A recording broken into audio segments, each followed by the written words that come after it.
Hey everybody, welcome back to my channel learn by strategy. आज हम पढ़ने वाले हैं मेजर्स ऑफ डिस्पर्शन। हम मेजर्स ऑफ वेरिएशन भी कह सकते हैं, कुछ भी कह लो।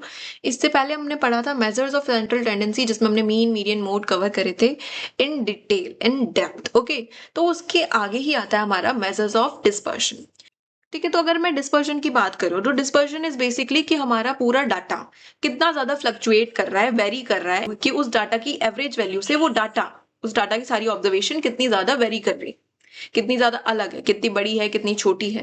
ठीक है, so degree to which numerical data tends to spread about an average value is called variation और डिस्पर्शन ऑफ डाटा।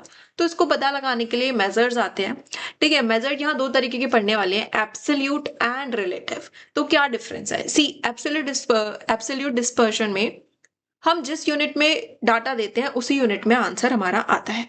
ठीक है, तो ये कंपैरेबल नहीं हो पाता, क्योंकि सी अगर मैं इस कंपनी का या किसी भी चीज का डाटा एनालाइज कर रही हूँ, इसकी यूनिट्स अलग है, दूसरी चीज की यूनिट्स अलग है, तो इसका आंसर सपोज सेंटीमीटर में आया, इसका मीटर में, मतलब समझ रहे हो, एक एग्जाम्पल दिया है, तो कंपैरेबल नहीं हो पाता। वहीं अगर हम रिलेटिव डिस्पर्शन की बात करें तो ये परसेंटेज या रेशियो फॉर्म में हमें आंसर देता है, जिसकी वजह से कंपेरेबिलिटी इजी हो जाती है, हम इजीली डाटा को कंपेयर कर पाते हैं। ठीक है, एब्सोल्यूट डिस्पर्शन में कौन कौन सी चीजें आती हैं? Range, quartile deviation, mean deviation, standard deviation and variance. वही रिलेटिव डिस्पर्शन की बात करें तो सबके coefficient, coefficient of range, coefficient of quartile deviation, coefficient of mean deviation, coefficient of standard deviation and coefficient of variance यहाँ पे आ जाते हैं। ठीक है, तो स्टार्ट करेंगे। सबसे पहले मैं कैसे बताने वाली हूँ आपको बता देती हूँ। Range, then coefficient of range, इसको एक पार्ट में कवर करेंगे। Quartile deviation, coefficient of quartile deviation, इसको हम साथ साथ पढ़ते चलेंगे ताकि कंफ्यूजन ना हो। एक एग्जांपल में मैंने दोनों चीजें निकाल के दिखा देनी है। ठीक है, तो स्टार्ट करते हैं रेंज से। देखो यार, रेंज का इन सब में ना आपको फॉर्मूले लर्न करने पड़ेंगे, सिंपल सी चीज है। रेंज क्या बताता है? रेंज बताता है मैक्सिमम वैल्यू और मिनिमम वैल्यू के बीच का डिफरेंस, रेंज ये बताता है। इससे हमें पता चल जाता है कि जो हमारा डाटा है ना, वो कितनी यूनिट्स तक स्प्रेड है बेसिकली। तो range tell us the difference between maximum value, और we can say largest value, and smallest value और मिनिमम वैल्यू। ठीक है, इसके मेरिट्स क्या है? ये इजीली कैलकुलेट हो जाता है, इजी टू कैलकुलेट है, सिंपल टू अंडरस्टैंड है, कुछ इसमें कुछ इतना कॉम्प्लिकेटेड है ही नहीं। पर इसके कुछ डिमेरिट्स भी हैं, जैसे कि not based on all observation, ये सारी ऑब्जर्वेशंस पे बेस्ड नहीं होता, एक्सट्रीम वैल्यूज पे बेस्ड होता है। एक्सट्रीम वैल्यू मतलब कि या तो बहुत ही लार्ज या फिर बहुत ही स्मॉल, बाकी वैल्यूज को ये कंसीडर्ड नहीं कर पाता है। ओपन क्लास और ग्रुप डाटा में हम इसको कैलकुलेट नहीं कर पाते हैं। ओपन क्लास ग्रुप डाटा जैसे 10 to 20, 20 to 30, राइट, ऐसे करके चलता जाता है, तो इस वाले केस में हम रेंज को कैलकुलेट नहीं कर पाते। वहीं अगर हम कॉफिशिएंट ऑफ रेंज की बात करें तो कॉफिशिएंट ऑफ रेंज का फॉर्मूला है L minus S, largest value minus smallest value, same as अब L माइनस एस। ठीक है, but divided by L plus S, largest value plus smallest value. अब एक एग्जांपल से समझते हैं इसको, आपको अच्छे से समझ आएगा। एग्जाम्पल में ये डाटा है, आपको सबसे पहले इसको अरेंज करना है। ठीक है, असेंडिंग और डिसेंडिंग किसी भी ऑर्डर में आप अरेंज कर सकते हो। तो अरेंज करें तो सबसे पहले आएगा 50, 63, 65, 70 एंड 82। अब अगर हम रेंज की बात करें, रेंज निकालें, सो रेंज का फॉर्मूला होता है L minus S, which is largest value minus smallest value. So 82 minus 82 minus 50, तो इसका आंसर आ जाएगा 32। ठीक है, कॉफिशिएंट ऑफ रेंज की बात करें अगर हम, तो उसका फॉर्मूला ये रहा, इसको पुट कर देंगे, largest value which is 82 minus 50 divided by 82 plus 50। Okay, इसको सॉल्व करेंगे तो आ जाएगा 32 प्लस 2, 132। इसको थोड़ा और सॉल्व करते हैं अगर हम, 0.24। ठीक है, तो आप देख रहे हो यहाँ पे ये किस फॉर्म में आ रहा है? रेशियो फॉर्म में, रेशियो में। तो इस वजह से इस वाली कॉफिशिएंट वाली चीजों में ना मेजर करना बहुत इजी हो जाता है, कंपेयर करना बहुत इजी हो जाता है। और यहाँ देखिए तो ये एक यूनिट्स फॉर्म में आ रहा है, जिस यूनिट में हमारा पूरा डाटा है उसी यूनिट फॉर्म में, राइट। सो यहाँ से आपको आई होप एब्सोल्यूट और रिलेटिव वाला मेजर में डिफरेंस समझ आ गया होगा। अब आगे देखते हैं, यहाँ पे हमारा रेंज कंप्लीट होता है। नेक्स्ट है क्वार्टाइल डेविएशन, जिसको हम सेमी इंटर क्वार्टाइल रेंज भी कहते हैं। देखो, इस पे काम करने से पहले थोड़ा सा आपको बैकग्राउंड समझना पड़ेगा, क्योंकि it's kind of new for you, right. तो यहाँ स्पेस है, मैं यहाँ पे बता रही हूँ आपको। Quartile deviation, semi inter quartile range, ये क्वार्टाइल है क्या? ठीक है, सबसे पहली बात तो ये आती है क्वार्टाइल क्या है, अलग से ही समझा देती हूँ। चलो देखो, सपोज आपका एक डाटा रहता है, ठीक है, ये हमारे पास डाटा है, ठीक है, हमारे पास होते हैं, हमारे पास 3 क्वार्टाइल्स होते हैं, क्वार्टाइल 1, क्वार्टाइल 2 एंड क्वार्टाइल 3। और ये 3 क्वार्टाइल हमारे डाटा को 4 पार्ट्स में डिवाइड करते हैं, राइट। ये हो गया क्वार्टाइल 1, क्वार्टाइल 2, क्वार्टाइल 3। सो ये 4 पार्ट्स हो गए, 1 2 3 4। ये डाटा है सपोज, ठीक है, लाइन। अब एक चीज इंपॉर्टेंट क्या है, क्वार्टाइल 1 जो है वो 20% 25% ऑफ डाटा को कवर करता है, ठीक है। क्वार्टाइल 2 जो है ये 50% ऑफ डाटा को कवर करता है। क्वार्टाइल 3 75% ऑफ डाटा को कवर करता है। समझ आएगा, टिल क्वार्टाइल 3 ये 75% डाटा को कवर करता है। तो हमारा जो Q3 माइनस Q1 करते हैं, तो बेसिकली हमारे पास ये वाला पार्ट आ जाता है कि क्वार्टाइल 1 से 2 तक कितना रेंज है, ठीक है। इसको हम कहते हैं इंटर क्वार्टाइल रेंज। यहां देखो, अब ये रहा हमारा inter quartile range which is Q3 minus Q1।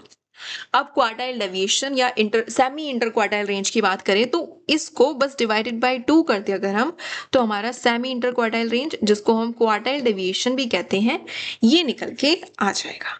इससे हमें पता चलता है कि जो हमारा मिडल ऑफ डाटा है वो कितना स्प्रेड है, ठीक है। इससे पता चलता है कितने में स्प्रेड है मिडिल डाटा, और इससे पता चलता है कि एवरेज अगर हम देखें तो कितना स्प्रेड है, ठीक है। आई होप आपको ये चीज क्लियर है, ज्यादा कंफ्यूज होने वाली बात नहीं है, आपको बस मेनली यहाँ पे फॉर्मूले इस पे ध्यान देना है। तो फॉर्मूला ये है, अब क्वेश्चन में आपको ऐसे दे सकते हैं, सीधा Q3 Q1 दे दे, आप सीधा फॉर्मूले में पुट कर दो, या फिर आपको Q1 Q3 निकालना पड़ जाए, तो उसको निकालेंगे कैसे? अब Q1 को निकालने के लिए हम क्या करेंगे, n+1/4। एन जहां पे क्या होगा, नंबर ऑफ ऑब्जर्वेशन, यहां मैं करके दिखाऊंगी, सो डोंट बी कंफ्यूज, अभी बस देख लो। Q3 क्या होगा, 3 into n+1 divided by 4। Okay, अगर आपको सीधे सीधे Q1 Q3 दे ही दे तो आप सीधा इसमें फॉर्मूला डालो और निकाल लो, फिर तो कोई डिफिकल्टी है ही नहीं। ये चीज समझ आ गई। अब कॉफिशिएंट की बात करें तो देखो, आप कहीं देखोगे ना, अगर आप एक बार नोटिस करोगे तो सेम चीज फॉलो हो रही है। यहाँ पे क्या हो रहा है, Q3 minus Q1 divided by 2 था, 2 की जगह Q3 प्लस Q1 हो जाएगा। ये हमारा कोफिशिएंट ऑफ क्वार्टाइल डेविएशन आ जाएगा। अब फटाफट से एग्जांपल सॉल्व करते हैं और देखते हैं क्या आंसर आता है। तो सबसे पहले सॉल्व करने से पहले you should arrange it, okay, इसको सबसे पहले अरेंज कर लो। और मैं देखूं तो ऑलरेडी अरेंज है, तो मेरे को अरेंज करने की जरूरत यहाँ है नहीं। अब स्टार्ट करते हैं हमारा Q1 ढूंढने से। सबसे पहले Q1 कैसे ढूंढते हैं, क्या फॉर्मूला लगता है, n+1 डिवाइडेड बाय 4। n क्या है, नंबर ऑफ ऑब्जर्वेशन, तो कितनी ऑब्जर्वेशन है ये, 1 2 3 4 5 6 7, 7 ऑब्जर्वेशन है। 7 + 1 8 बाय 4, इसको क्रॉस करेंगे 2, मतलब कि सेकेंड 100 तक हमारा क्या है, क्वार्टाइल 1। अब क्वार्टाइल 3 की बात करें तो ये हो जाएगा 3 इंटू n+1 बाय 4, तो हो जाएगा 3 into 8 by 4 which is 3 into 2 which is 6। तो जो 6th टर्म है, ठीक है, ये क्या हो जाएगी, ये तो हमारी 100 हो जाएगी, और जो हमारी 6th टर्म है विच इज 1 2 3 4 5 6 190, ये हमारी क्वार्टाइल 3 हो जाएगी, Q3, ठीक है। अब हम निकाल देते हैं फटाफट से क्वार्टाइल डेविएशन। क्या होता है हमारा formula, Q3 minus Q1 divided by 2। Q3 है 190 minus Q1 which is 100 divided by 2 कर दो, तो हो जाएगा 90 डिवाइडेड बाय 2 विच इज 45। तो 45 हमारी आ गई क्वार्टाइल डेविएशन। अब ये तो है इंडिविजुअल, ठीक है। क्वार्टाइल डेविएशन की एक हम कह सकते हैं मेरिट है कि ये ओपन एंड क्लासेस में भी कैलकुलेट हो सकता है, और ये एक्सट्रीम वैल्यूज से इफेक्ट नहीं होता। एक्सट्रीम वैल्यू मैंने बताया लार्जेस्ट स्मॉलेस्ट, उनसे इफेक्ट नहीं होता, क्योंकि ये वाला डाटा कंसीडर नहीं करता, और ये वाला मींस 25% ऑफ स्टार्टिंग का 25% एंड का 25% डाटा ये कंसिडर नहीं करता, तो it does not affected by extreme values, ठीक है। और ओपन एंड क्लासेस में इसको हम निकाल सकते हैं, जो कि रेंज नहीं निकाल सकते थे पर ये निकाल सकते हैं। तो इस वजह से हमारे पास ये 2 डाटा और आते हैं जिसमें हम क्वार्टाइल डेविएशन निकाल सकते हैं। कैसे निकालेंगे, ये थोड़े से आपके जो है आपने मीडियन पढ़ा होगा उससे रिलेटेड है, ओके। तो हम मीडियन कैसे सॉल्व करते थे, जब हमारा डिस्क्रीट सीरीज है, अगर आप ये देख रहे हो, दिस इज डिस्क्रीट सीरीज, इसमें हम कैसे निकालते थे, हम CF निकालते थे सबसे पहले, राइट। CF कैसे निकालते थे, इनको प्लस करते चलो। 12 मतलब सबसे पहले 12 as it is, then 12 plus 16, ऐसे करके इनको प्लस करते चलो। 12 plus 16 it's 28, then 46, then 66 means 16 plus 18 46.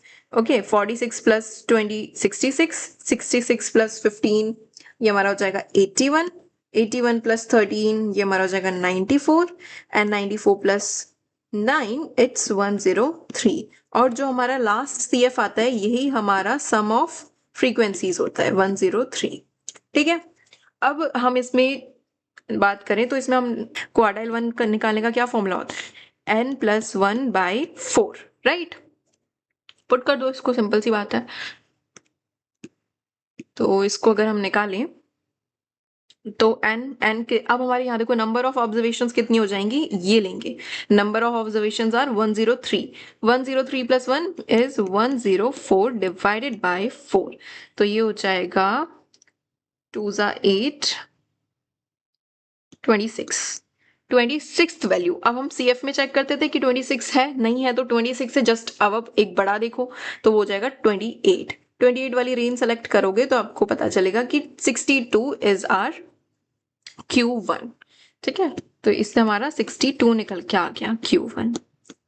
ऐसे ही Q3 की बात करें तो Q3 का फॉर्मूला क्या होता है, 3n+1 डिवाइडेड बाय 4, राइट। तो ये हो जाएगा 3 × 26 it's 78। तो 78 हम CF में चेक करेंगे, 78 है, नहीं है, 78 से जस्ट बड़ा नंबर 81। तो इस वाली रेंज को देखें तो इस वाली रेंज से हमारा Q3 क्या निकल के आया है, 68। सो Q3 is 68 and Q1 is 62। ठीक है, तो हम यहाँ पे हमारा क्वार्टाइल डेविएशन निकाल लेते हैं। क्या होता है, Q3 - Q1, 68 - 62 divided by 2, right. इसको सॉल्व करते हैं, ये हो जाएगा हमारा 6 डिवाइडेड बाय 2 विच इज 3। तो हमारा क्वार्टाइल डेविएशन निकल के आ गया 3। अब कोफिशिएंट ऑफ क्वार्टाइल डेविएशन यहाँ अगर हम देखें, अच्छा कोफिशिएंट मैंने शायद इस वाले में नहीं निकाला, पर निकाल लेना, सिंपल सा ही फॉर्मूला है। क्या हो जाएगा, यहाँ पे भी देख लो, चलो कोफिशिएंट ऑफ क्वार्टाइल डेविएशन, तो ये हो जाएगा 190 - 100 डिवाइडेड बाय 190 + 100, राइट। तो ये हो जाएगा हमारा 90 डिवाइडेड बाय 290। इसको सॉल्व कर लेना, आपका पॉइंट में आंसर आएगा और वही आपका क्या हो जाएगा, कोफिशिएंट ऑफ क्वार्टाइल डेविएशन। अच्छा यहाँ निकाल लेते हैं कोफिशिएंट, तो यहाँ का कोफिशिएंट आएगा 68 - 62 डिवाइडेड बाय 68 + 62। ओके, इसको सॉल्व कर लेंगे तो ये हमारा हो जाएगा 6 डिवाइडेड बाय 130, और अगर मैं इसको सॉल्व करूं समथिंग 0.04, ठीक है, इन रेशियो फॉर्म। ये चीज समझ आ गई। अब अगर हम यहाँ देखें, ये ग्रुप डाटा है, इसमें कैसे निकालेंगे, सेम वही चीज जैसे हम अपना मीडियन निकालते थे, वही फॉर्मूला अप्लाई होगा क्वार्टाइल 1 का। इसमें भी सबसे पहले हमें CF निकालना पड़ता है। ओके, CF निकालेंगे 14 + 24 38, 38 + 38 76, 76 + 20 96, 96 + 4 100, और जो लास्ट वाली रिजल्ट आती है वही क्या होता है, फ्रीक्वेंसीज का सम सिग्मा F 100। ओके, इसमें हम Q1 कैसे निकालेंगे, इसमें हम Q1 बेसिकली सबसे पहले हम एक वो सेलेक्ट करते थे ना, एक रेंज सेलेक्ट करते थे। रेंज सेलेक्ट करने के लिए क्या करते थे, हम n/4 करेंगे इस केस में। ओके, n/4, तो ये हो जाएगा n क्या है, 100 डिवाइडेड बाय 4 विच इज 25। 25 हम देखते थे कॉम्युलेटिव फ्रीक्वेंसी में 25 है, नहीं, 25 से जस्ट अबव 38 है, तो 38 वाली रेंज को हम सेलेक्ट कर लेंगे। और ये 38 वाला जो इसमें आएगा, ये हमारी क्लास बाउंड्री सेलेक्ट हो गई। अब हमें इसमें से देखना है कि इसके बीच में ही है Q1 कौन सा है, तो उसके लिए हम क्या फॉर्मूला लगाते थे रेंज वाले में, कि जब हमें क्लास बाउंड्री में से निकालना पड़ता था, इट्स L + n/2 लिखते थे, यहाँ पे बस 4 लिखेंगे। ठीक है, हमने 2 को 4 से रिप्लेस कर दिया है क्वार्टाइल के लिए। Minus C F divided by F into height. याद आया कुछ? ऐसे ही करते थे ना। तो इसमें इसको जब हम सॉल्व कर लेंगे तो हमारा Q1 निकल के आ जाएगा। L lower limit which is 7.5 plus n/4 is 25 minus CF। हम CF कौन सा लेते थे?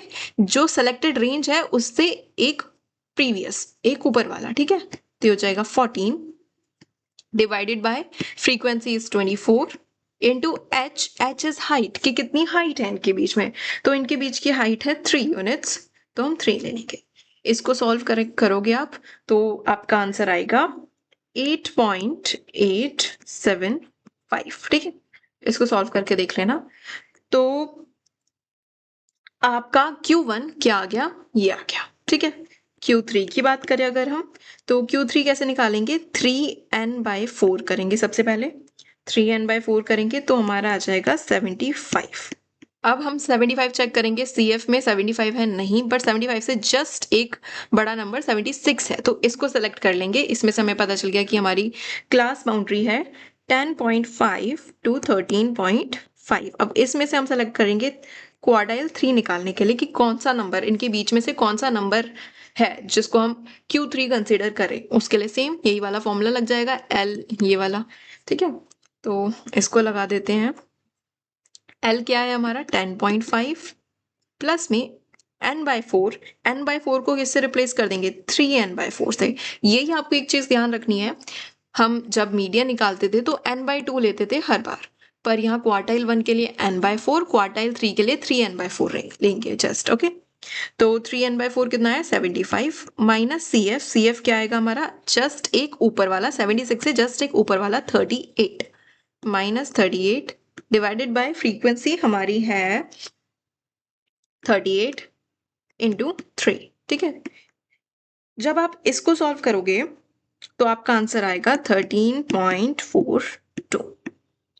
और अब आप आराम से अपना क्वार्टाइल डेविएशन निकाल सकते हो इसका, ठीक है। ये यहाँ पे है, quartile deviation is equals to क्या होता था? Q3 minus Q1, right, divided by 2। Q3 क्या है? 13.42 minus Q1 is 8.875 divided by 2। इसको सॉल्व करोगे तो आपका अप्रॉक्स आंसर आएगा 2.27, ठीक है। ये चीज समझ आई? थोड़ा कॉम्प्लिकेटेड शायद आपको लग रहा हो, पर एक बार आप प्रैक्टिस करके देखोगे तो समझ आ जाएगा। कुछ नहीं है, जस्ट जैसे हम मीडियन निकालते थे सेम वही चीज है। बस क्या डिफरेंस है? ग्रुप डाटा में निकालने का डिफरेंस है कि इस फॉर्मूले में हम n/4 लेंगे n/2 की जगह, और Q3 निकालने के लिए 3n/4 लेंगे। जस्ट यही डिफरेंस है, बाकी और कोई डिफरेंस नहीं है। बाकी सेम जैसे हम मीडियन निकालते थे वैसे ही हम यहाँ पे क्वार्टाइल निकालेंगे, ठीक है। जैसे अब मैंने क्वार्टाइल डेविएशन निकाली, आप quartile coefficient of quartile deviation का फॉर्मूला पुट करके वो निकाल सकते हो, ठीक है। तो आई होप आपको ये चीज क्लियर है। आई नो थोड़ा सा लेंथी पड़ गया, पर मैंने यहाँ पे ट्राई करा है मैं हर टाइप के क्वेश्चन आपको सॉल्व करके दिखाऊं ताकि आपको कोई कंफ्यूजन ना हो, ओके। सो अब नेक्स्ट चलते हैं अपने, आई गेस क्या है हमारा नेक्स्ट, मीन डेविएशन की तरफ। गाइस आई गेस ये वीडियो थोड़ी लंबी हो गई है, तो हम जो अपना मीन डेविएशन है और आगे वाले पार्ट्स हैं वो अपकमिंग वीडियोस में नेक्स्ट पार्ट में कवर करेंगे, ओके। सो आज के लिए बस इतना ही। Thanks for watching guys, and if you guys have any kind of doubt you can let me know in comment section.